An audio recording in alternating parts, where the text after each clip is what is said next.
বন্ধুরা, যদি কোনো ভুল ত্রুটি হয়ে থাকে, আমার বলার মধ্যে যদি কোনো ভুল ত্রুটি বলে থাকে, তাহলে মার্জনা করবেন। কিন্তু আমি খুব স্পষ্টবাদী আর খুব স্পষ্ট বক্তা। আর যাহা বলি আমি সদা সর্বদা একদম উচিত কথা, ন্যায্য কথা, সত্যি কথা বলি। এটা আমাকে প্রভু যিশু আমাকে বলেছেন। বাইবেলে ফিলিপিওর 4 অধ্যায় লেখা আছে। বাইবেলে ফিলিপিওর 4 অধ্যায় লেখা আছে, যাহা যাহা সত্য, যাহা যাহা ন্যায্য, যাহা যাহা সঠিক, সে বিষয়ে আলোচনা করো। আর আমি সেটাই করলাম। কারণ আমি মানুষের মুখের ওপর অথবা কোনো কিছু ঘটনা নিয়ে আমি কিন্তু একেবারে সদা সর্বদা স্পষ্টভাবে, পরিষ্কারভাবে উচিত কথা, ন্যায্য কথা বলে দিই এবং সঠিক কথা বলে দিই। মানুষের মুখের ওপর আমি সঠিক কথা বলতে পারি, মানুষের মুখের ওপর আমি সঠিক জবাব দিতে পারি। হয়তো আমার এই কথা শুনে অনেকের গায়ে ফোসকা পড়তে পারে, অনেকের গায়ে আঘাত লাগতে পারে, কিন্তু আঘাত লাগে কিছু করার নেই। কারণ র্যাগিংটা যেটা হচ্ছে সেটা অন্যায়, সেটাকে কখনোই বরদাস্ত করা যায় না। আর র্যাগিংটা কেন হয়, র্যাগিংটা মানুষ কি করতে করে, র্যাগিং করলে কি হয়, আর কি নিয়ে কি কারণে র্যাগিং করে। কারণ একটা মানুষ যখন খারাপ কাজ করে তার পিছনে কিন্তু একটা কারণ থাকে। একটা মানুষ যখন খুন করে তার পিছনে কারণ থাকে। সে কি উদ্দেশ্য নিয়ে সে খারাপ কাজ করছে, কি উদ্দেশ্য নিয়ে, কি পরিকল্পনা করে সে খারাপ কাজ করছে, কি উদ্দেশ্য নিয়ে, কিসের জন্য সে র্যাগিং করছে, সে র্যাগিংটা করছে কেন, তার র্যাগিংয়ের পিছনে কারণটা কি, র্যাগিং করলে কি হবে, র্যাগিংয়ের কি কি খারাপ ফল সে কেন করে, কিসের জন্য করে, কি উদ্দেশ্য করে, আমি সবটাই আপনাদেরকে ডিটেলস বলে দিলাম। তাহলে ভাবো, এই ধরনের মানুষ কি সত্যিকারে ভালো মানুষ হয় যারা র্যাগিং করে? এই ধরনের মানুষ যারা র্যাগিং করে তাদেরকে যদি আমরা বলি যে পাগল, না, সেটা বলে খারাপ হবে। কেন? পাগল মানুষ কখনোই অন্যের ক্ষতি করে না।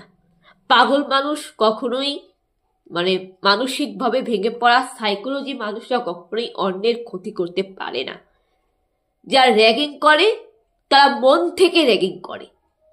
তাদের মনের মধ্যে নেগেটিভ চিন্তা, কুচিন্তা, যেটা আমি আগেই বললাম, তাদের মনটা নোংরা। তারা ইচ্ছাকৃতভাবে জানে শুনে জেনে বুঝে তার র্যাগিং করে। কেন? তাদের মধ্যে শয়তান রয়েছে, তারা মানুষ না, তার ভদ্রতা নেই। আর সিনিয়র ক্লাসের দাদা দিদিরা হচ্ছে জুনিয়র ক্লাসের দাদাদের গুরুজন হলেই হয় না। বয়সের বড় হলে সিনিয়র ক্লাস বলে সম্মান পাওয়া, এটা কিন্তু মুখের কথা নয়। সম্মানটা কিন্তু হাতের মোয়া নয় যে চাইলেই পাওয়া যাবে।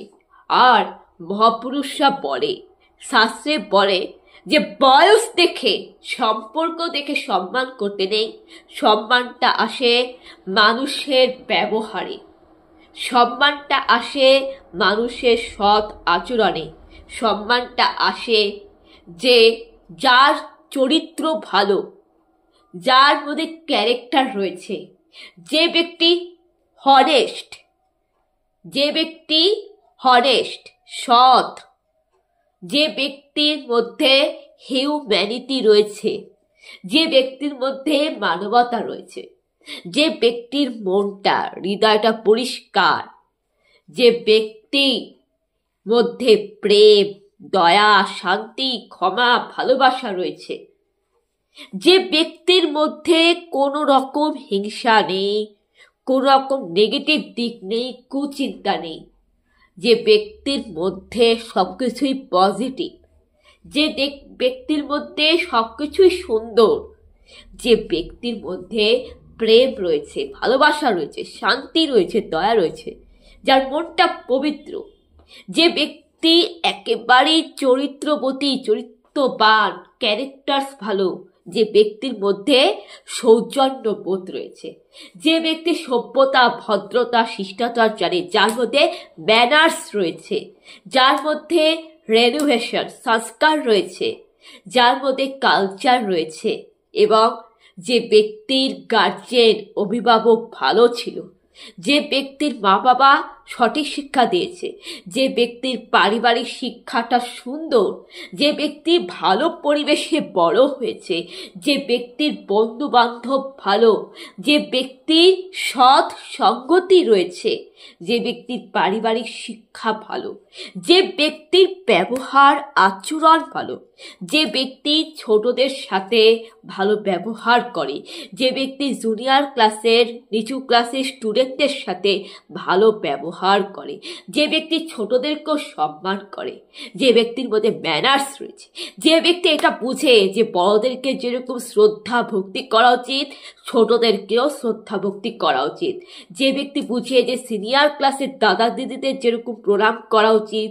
শ্রদ্ধা ভক্তি করা উচিত জুনিয়র ক্লাসের স্টুডেন্টদেরকেও শ্রদ্ধা ভক্তি করা উচিত, জুনিয়র ক্লাসের স্টুডেন্টদেরকেও সম্মান করা উচিত, যে ব্যক্তি এটা বুঝে, যে ব্যক্তির মধ্যে ক্যারেক্টার্স রয়েছে, যে ব্যক্তির মধ্যে ম্যানার্স রয়েছে, সৌজন্য রয়েছে, শিক্ষা রয়েছে এবং যার স্বভাব চরিত্র ভালো, যে ব্যক্তির ভালো ব্যবহার, ভালো সৎ আচরণ, তাকেই তো সম্মান করা উচিত। সেই ব্যক্তি তো প্রকৃত গুরুজন, সেই ব্যক্তি তো গুরুজন হওয়ার যোগ্যতা রাখে, সেই ব্যক্তিকেই তো আমরা পরম পূজনীয় শ্রী চরণেশ্বু বলতে পারি। কিন্তু যে ব্যক্তি সম্পর্কে যতই বড় হোক না কেন, সম্পর্কে যতই দাদা দিদি হোক না কেন, যে ব্যক্তি সে যতই সিনিয়র ক্লাসের স্টুডেন্ট হোক না কেন, সিনিয়র ক্লাসের দাদা দিদি হোক না কেন, সম্পর্কে বয়সে বড় হোক না কেন, গুরুজন হোক না কেন, তারা যদি র্যাগিং করে, তারা যদি র্যাগিংয়ের মতন অপরাধ করে, ক্রাইম করে, তারা যদি জুনিয়র ক্লাসের ছেলেমেয়েদের, জুনিয়র ক্লাস স্টুডেন্টের ওপর মেন্টালি শারীরিক অত্যাচার করে এবং তাদের আচার আচরণ যদি ভালো না হয় এবং তারা যদি ছোটদের সাথে খারাপ ব্যবহার করে এবং তাদের মধ্যে যদি ম্যানার্স না থাকে, সভ্যতা ভদ্রতা না থাকে এবং তারা যদি অপরাধ করে, র্যাগিংয়ের মতন অপরাধ করে, ক্রাইম করে, তাদের আচার আচরণটা ভালো নয়, তাদের ব্যবহার যদি ভালো না থাকে, তাদের তো গুরুজন হওয়ার যোগ্যতা নেই, তাদের তো সম্মানটা পাওয়ার যোগ্যতা রাখে না, তার সম্মান পেতে পারে না এবং তাদের গুরুজন হওয়ার কোনো অধিকার নেই এবং তাদেরকে সম্মান করা যায় না।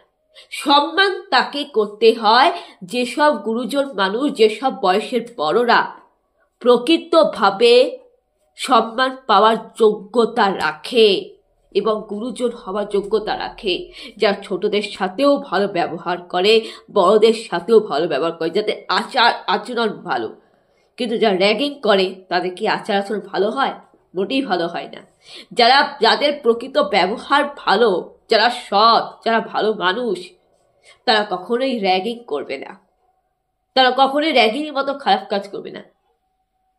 আর যারা অধার্মিক তারাই র্যাগিং করে, ধার্মিক ব্যক্তিরা কখনো র্যাগিং করে না, অধার্মিক ব্যক্তিরা র্যাগিং করে, কারণ তারা অশিক্ষিত। শিক্ষিত মানুষ কখনোই র্যাগিং করবে না, ভালো মানুষ কখনো র্যাগিং করবে না। যাদের ব্যবহার ভালো, যারা প্রকৃত গুরুজন, যারা প্রকৃত শ্রী চরণেশ্বু, যারা প্রকৃত পরম পূজনীয়, তারা কখনো র্যাগিং করবে না। আর যারা ভালো মানুষ, তারা গুরুজনদের শ্রদ্ধা ভক্তি করবে, তারা কখনোই খারাপ আচরণ করবে না। র্যাগিং যারা করে তারা রাবণের মতন, কারণ রাবণও চণ্ডীপাঠ ভালো করতে পারত আর অসুর দেবতাও পড়াশোনায় ভালো ছিল। সুতরাং এটা আপনারা বুঝতে পারবেন, শুধু লেখাপড়ায় ভালো হলেই হয় না, মানুষকে হনেস্ট হতে হয়, মানুষকে ধার্মিক হতে হয়, মানুষের মধ্যে সংস্কারটা থাকা জরুরি, মোরালিটি নৈতিকতা থাকা জরুরি, সাধারণ জ্ঞান থাকা জরুরি, মানসিক দিক থেকে শিক্ষিত হওয়াটা জরুরি। আর যারা প্রকৃত শিক্ষিত সৎ, তারা কখনোই র্যাগিং করে না। যারা র্যাগিং করে তারা তো অশিক্ষিত এবং অমানুষও বটে, এদেরকে প্রতিকার করা উচিত।